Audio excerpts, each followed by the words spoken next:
السلام عليكم ورحمة الله وبركاته. النهاردة معانا وصفة خفيفة وسهلة اللي هي الشعرية باللبن. الشعرية باللبن في الشتاء ده بقى حاجة كده ممتازة وسهلة، ووصفات كلها بسيطة وحاجاتها كلها مكونة في قلب البيت. عبارة عن سكر مطحون، شوية شعرية، شوية سمنة بلدي، شوية لبن. هننزل بالسمنة وهنقلبها، مش هنستنى لما هي تقدح. وهننزل بالشعرية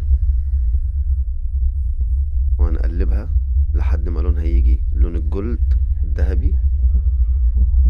طبعا هي زيها زي الرز، بتتسقي وبتتغطى، بس ما بتاخدش الوقت اللي الرز بياخده، هي بتاخد 10 دقايق. هننزل بالحليب، بعد كده هنسكر وهنقلب وهنغطي. وكده احنا بقى خلصنا الشعرية وهنبدأ نغرفها بقى. الشعرية بتاعتنا استوت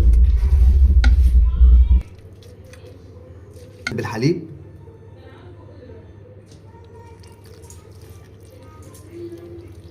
بعد ما خلص حاجة كده ما شاء الله عليها،